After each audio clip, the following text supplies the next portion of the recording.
आगे बढ़ेंगे। बड़ी खबर क्रिकेट के मैदान से है। वर्ल्ड कप के लिए टीम इंडिया का ऐलान, जिस पर निगाहें सभी की हैं।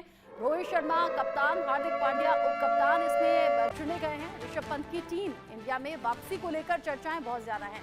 शिवम दुबे और अक्षर पटेल को भी टीम में जगह दी गई है। साथ ही साथ गिल और रिंकू सिंह रिजर्व प्लेयर के तौर पर सामने आए हैं।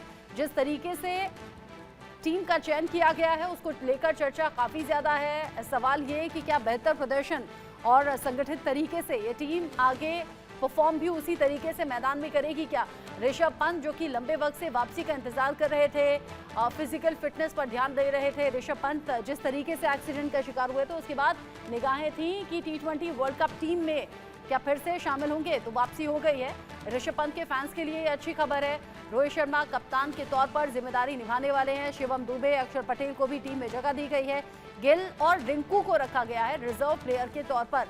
यह फैसला कितना सही साबित होगा, किस तरीके से टीम का चयन है, कई बातों का ध्यान रखा गया है। रोहित शर्मा कप्तान और हार्दिक पांड्या को उप कप्तान की जिम्मेदारी यहां सौंपी गई है। बड़ी खबर T20 वर्ल्ड कप से जुड़ी हुई है। T20 वर्ल्ड कप के लिए टीम इंडिया का हो गया है ऐलान, और इस ऐलान पर निगाहें क्रिकेट के फैंस की खास तौर पर रही थी। वर्ल्ड कप के लिए टीम इंडिया का ऐलान हो गया है। ऐलान होने के बाद नाम अब सामने आ गए हैं, तो जो क्रिकेट फैंस हैं अपने अपने फेवरेट प्लेयर पर उनकी निगाहें थी। T20 वर्ल्ड कप के लिए भारतीय टीम का ऐलान अब सामने आ चुका है। BCCI ने अमेरिका और वेस्टइंडीज में 2 जून से शुरू हो रहे टूर्नामेंट के लिए रोहित शर्मा की कप्तानी में 15 मेंबर्स वाला स्क्वाड बनाया है। IPL में बेहतरीन बल्लेबाजी कर रहे संजू सैमसन और ऋषभ पंत को विकेट कीपर के तौर पर चुना गया है। पेस बॉलिंग ऑलराउंडर की कैटेगरी में हार्दिक पांड्या के साथ साथ शिवम दुबे भी चुने गए हैं। शुभमन गिल और रिंकू सिंह मुख्य स्क्वाड में जगह वो नहीं बना पाए, ये ट्रैवलिंग रिजर्व का हिस्सा बनाए गए हैं। इसमें KL राहुल, श्रेयस अय्यर, ईशान किशन, रवि बिश्नोई, रविचंद्रन अश्विन को मौका नहीं दिया गया है। टीम में यशस्वी जायसवाल, विराट कोहली, सूर्य कुमार यादव, रविंद्र जडेजा, अक्षर पटेल, कुलदीप यादव, युजवेंद्र चहल, जसप्रीत बुमराह, मोहम्मद सिराज और अर्शदीप सिंह शामिल हैं। टीम इंडिया पहला मुकाबला 5 जून को आयरलैंड के साथ खेलने वाली है। टीम का दूसरा मुकाबला 9 जून को पाकिस्तान, 12 जून को तीसरा मुकाबला अमेरिका और 15 जून को चौथा मुकाबला कनाडा से होगा।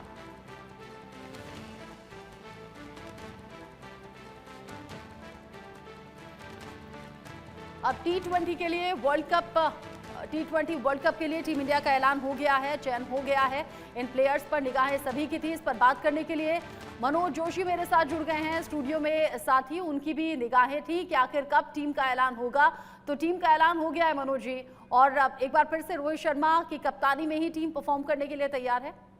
जी हाँ, बिल्कुल। और टीम बहुत ही बैलेंस टीम है, और अगर देखा जाए तो बल्लेबाजी अगर टीम की देखा जाए तो बहुत ताकतवर है, क्योंकि 7 में से जो 6 बल्लेबाज हैं उनका 147 से लेकर 173 का स्ट्राइक रेट है, जो पहले कभी किसी वर्ल्ड कप में भारतीय टीम में देखने को नहीं मिला। तो इससे आप काफ़ी पॉजिटिव की उम्मीद कर सकते हैं। और दूसरी पॉजिटिव चीज़ जो है इस टीम में ये है कि करंट फॉर्म से ज़्यादा क्लास को महत्व दिया गया है, कि किस खिलाड़ी में जो जैसी क्लास है उसके हिसाब से उसका चयन किया गया है। क्योंकि अगर आप करंट फॉर्म देखेंगे तो करंट फॉर्म ना सिराज की अच्छी है, ना अर्शदीप की अच्छी है, और तो और सूर्य कुमार यादव भी अपनी सर्वश्रेष्ठ फॉर्म से कोसों दूर हैं।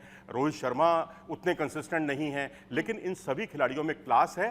तो ये 2 बातें मुझे पॉजिटिव लगी हैं इस टीम में। अच्छा, अभी चूंकि हम हर तरह की खबरें दर्शकों तक पहुंचाते हैं, शाहरुख खान की मैंने खबर पढ़ी और उन्होंने कहा ऋषभ पंत तो मेरे बेटे जैसे हैं। ऋषभ पंत की जब वापसी हुई है, ऋषभ पंत के खास तौर पर जो फैंस थे इंतजार कर रहे थे उनके बड़े तौर पर कमबैक का। ऋषभ पंत जो कि परफॉर्म तो अच्छा करते रहे, लेकिन एक्सीडेंट के बाद कई संशय लोगों के मन में थे कि क्या उस तरीके से वापसी हो पाएगी, क्या उस तरीके से परफॉर्म कर पाएंगे। क्या ये चयन बताता है कि ऋषभ पंत अब फिर से धमाल करने वाले हैं? देखो जी, उनके जज्बे को सलाम करने का मन करता है, क्योंकि वो एक ऐसा खिलाड़ी है जो अपने दम पर मैच का नक्शा पलट सकता है, और वो काम उन्होंने कई बार अंतर्राष्ट्रीय क्रिकेट में किया है। और IPL की मौजूदा फॉर्म अगर आप देखेंगे, क्योंकि उनके लिए फॉर्म इसलिए भी महत्वपूर्ण थी क्योंकि लंबे समय से वो बाहर थे। एक एक्सीडेंट दुर्घटना की वजह से वो काफ़ी समय तक क्रिकेट से भी दूर रहे थे। NCA में उन्होंने जब पूछा कि उन्हें कितना समय लगेगा, तो उन्हें कहा गया कि 18 महीने या हो सकता है इससे भी ज़्यादा। तो उन्होंने तभी से लक्ष्य तय कर लिया कि वो वर्ल्ड कप के स्क्वाड में ज़रूर आएंगे। और आईपीएल में जब ये कहा गया कि वो इंपैक्ट प्लेयर के तौर पर ही खेलेंगे या विकेट कीपिंग नहीं करेंगे, खाली बल्लेबाजी करेंगे, उन्होंने तमाम तरह की इस तरह की अटकलों पर विराम लगा दिया। उन्होंने बल्लेबाजी भी की और धुआंधार बल्लेबाजी की, 3 उन्होंने शानदार हाफ सेंचुरी बनाई, 150 से ऊपर का स्ट्राइक रेट मेंटेन करके रखा और विकेट कीपिंग भी उन्होंने बेहतरीन तरीके से की। जिस तरीके से अब तक की परफॉर्मेंस रही है, उम्मीदें और ज्यादा बढ़ जाती हैं। रिजर्व प्लेयर्स को लेकर आप क्या कहेंगे? गिल और रिंकू सिंह रिजर्व प्लेयर के तौर पर ही रखे जाने चाहिए थे या फिर इसमें किसी और तरह की उम्मीद आपको थी? देखिए, थोड़ी देर पहले हमने पॉजिटिव्स की बात की है भारतीय टीम के, लेकिन नेगेटिव्स की अगर बात करें, नकारात्मक चीज़ों की बात करें, तो रिंकू सिंह का ना चुनना सबसे बड़ा नकारात्मक पक्ष रहा है इस टीम का, क्योंकि वो पिछले 2 साल से स्कीम ऑफ थिंग्स में थे भारतीय टीम की। अगर आप पिछले 2 साल में अगर आप उनका परफॉर्मेंस देखेंगे, खासकर डेथ ओवर की जो उनकी बल्लेबाजी है, पावर हिटिंग है, उसको देखेंगे तो उन्होंने जो है 236 के स्ट्राइक रेट से रन बनाए हैं 17वें से 20वें ओवर के बीच में। तो ये दर्शाता है कि ये खिलाड़ी जो है पावर हिटर जो रिंकू सिंह हैं, उनके जैसा भारतीय टीम में कोई नहीं है। जब सवाल है कि जब कोई नहीं है तो फिर उनको टीम में क्यों नहीं रखा गया?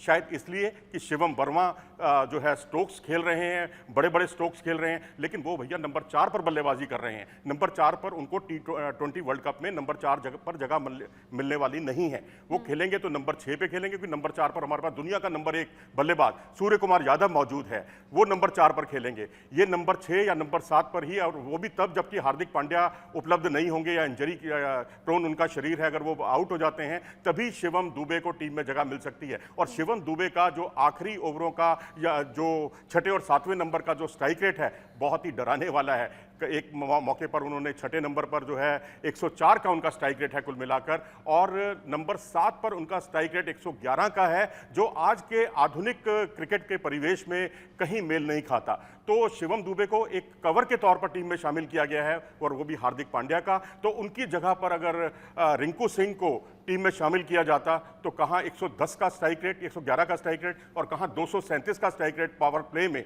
क्षमा कीजिएगा डेथ ओवर्स में।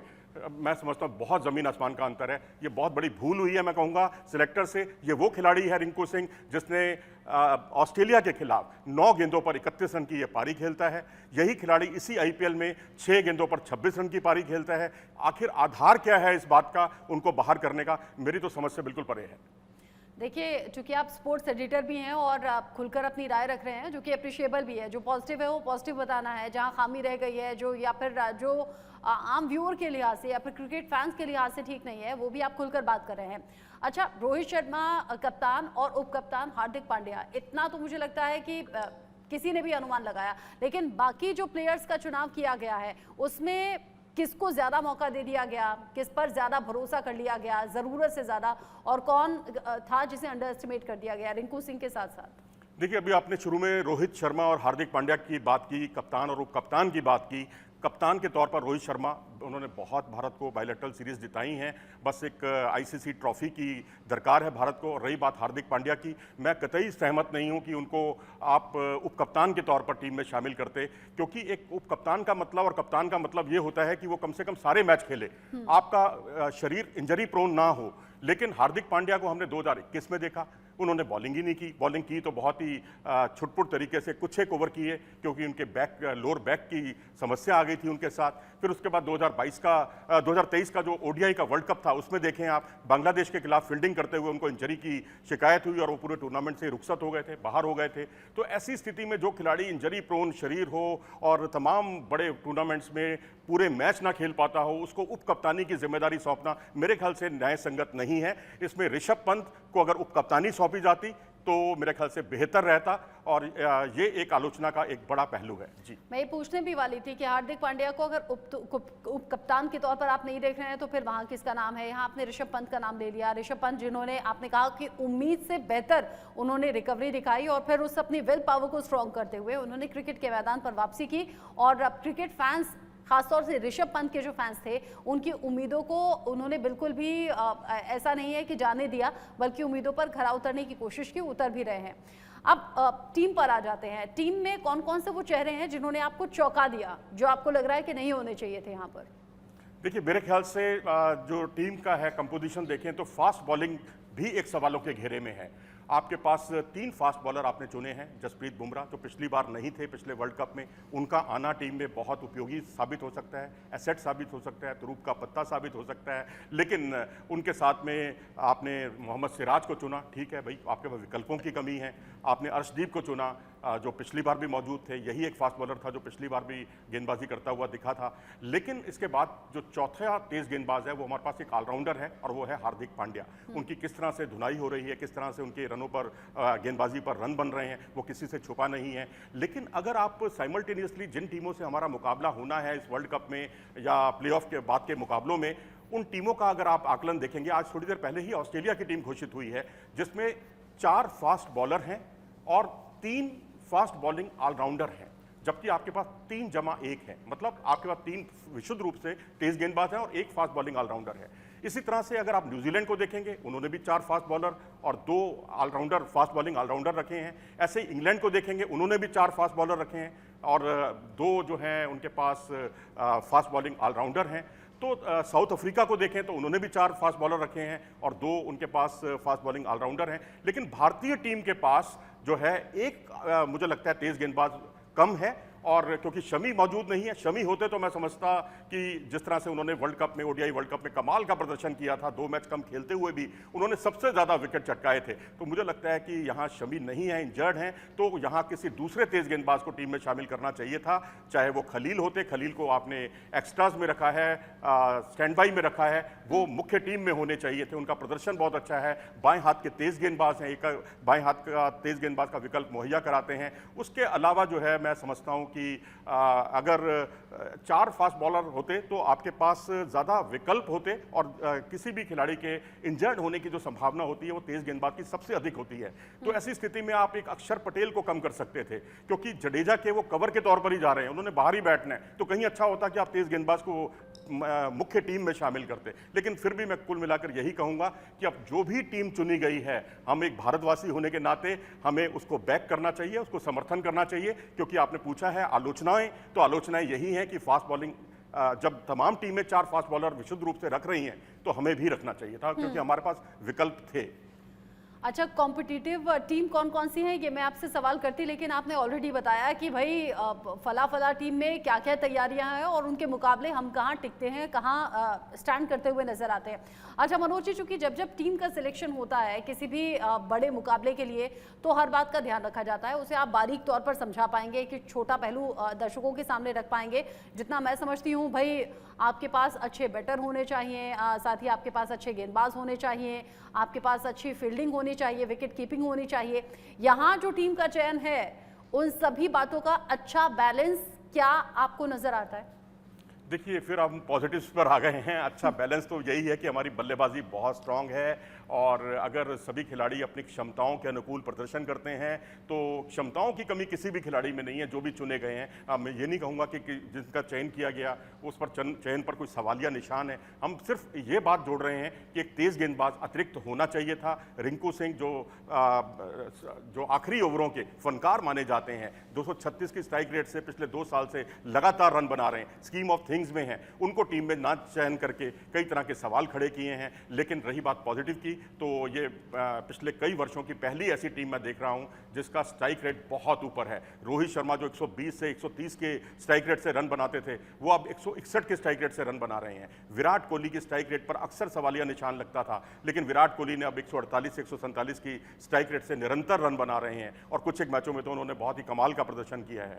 तो उनका अगर आप पावर प्ले का स्कोर देखेंगे, पावर प्ले में उन्होंने बहुत ही उम्दा 161 के स्ट्राइक रेट से वो खेले हैं। लेकिन अब सवाल यही उठता है कि यशस्वी या विराट, क्योंकि प्लेइंग 11 में यही 2 विकल्प हैं जो रोहित शर्मा के जोड़ीदार बन सकते हैं। लेकिन अभी क्योंकि यशस्वी जायसवाल पहली गेंद से हिट करते हैं, उनका माइंडसेट जो है बिल्कुल T20 वाला माइंडसेट है, तो मुझे लगता है कि नंबर 3 पर ही विराट कोहली अपनी परंपरागत जगह पर खेलते हुए दिखाई देंगे।